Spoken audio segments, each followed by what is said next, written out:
Hello বন্ধুরা, ছোট বড় সব বন্ধুদের বলছি বা নতুন পুরনো আমার পরিবারে যারা যুক্ত হচ্ছেন সবাইকে স্বাগত জানাই।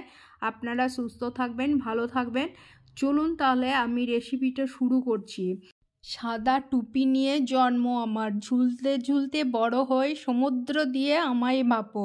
মানে এখানে ছোট্ট ছোট্ট সাদা সাদা ফুল, সিম, সাদা সিম। তো এই ফুলের ইয়েতে সিমটা হচ্ছে আর ঝুলছে। এবার আমরা ওই সিমটাকে পেড়ে নিচ্ছি, কত কচি ছোট্ট ছোট সিম। তো এটা আমার ব্যালকনি, দুটো বড় টব নিয়েছি, ওই টবের মধ্যে লাগিয়েছি। কত থকা থকা হয়ে সিমগুলো হয়েছে, দেখতে কত সুন্দর লাগছে। তুলতে খুব কষ্ট হচ্ছে, তবুও তুলতে হবে, বড় বড় হয়ে যাবে, শক্ত হয়ে যাবে। তো টবের মধ্যে যে এত সুন্দর গাছ হয় দেখতে পাচ্ছেন, ব্যালকনির মধ্যে লাগিয়েছি, জানলা বড় রেলিং দেওয়া আছে, সেই জানলায় পুরো মানে পুরো ঝুলে ঝুলে আছে সিমগুলো, থকে থকে। তো এই শিমগুলো তুলে নিচ্ছি। আর গাছের মধ্যে আবার বাবুই ছোট্ট টুনটুনি যে পাখিগুলো বাসা করেছে। এই যে আমার শিমগুলো পুরো তোলা হয়ে গেল। আর গাছের গোড়ায় সবজির খোসা আর ডিমের খোসা, চায়ের পাতাগুলো ধুয়ে দিয়ে নিই। এবার শিমগুলো আমি ছোট ছোট শিমগুলো মানে যে মুখের যে শিরটা থাকে সেটাকে ছিঁড়ে নিলাম। আর এইটা হচ্ছে বক ফুল, যে বক ফুল সাদা, যে শিম যেমন সাদা ফুল তেমন বক ফুলের সাদা ফুল। তো এরা এই ফুল নিয়েই হয়।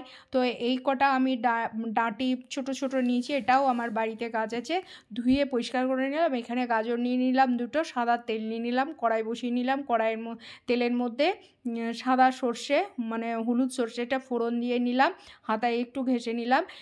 রসুনের কিমা, পেঁয়াজের কিমা করে নিয়েছি, এবার দিয়ে নিলাম তেলের মধ্যে, বেশ একটু নাড়াচাড়া করে কালারটা আসা পর্যন্ত। এবার গাজর দিয়ে নিলাম, গাজর দেওয়ার পরে একটু নাড়াচাড়া করে নিলাম। নাড়াচাড়া করার পরে যে বকফুলের ছুটিগুলো রেখেছিলাম সজনের ডাঁটার মতো, ওইগুলো দিয়ে নিলাম, শিম দিয়ে নিলাম। এবার নাড়াচাড়া করে বেশ করে নাড়াচাড়া করে নেব।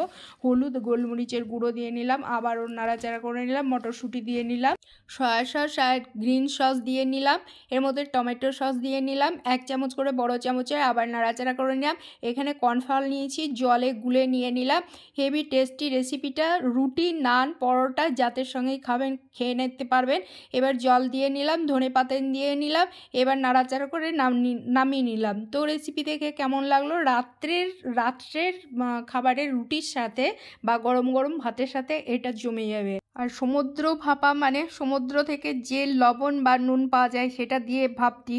অতি অবশ্যই একটা সাবস্ক্রাইব করবেন, কমেন্ট বক্সে জানাবেন। এখানে রাখলাম, ধন্যবাদ।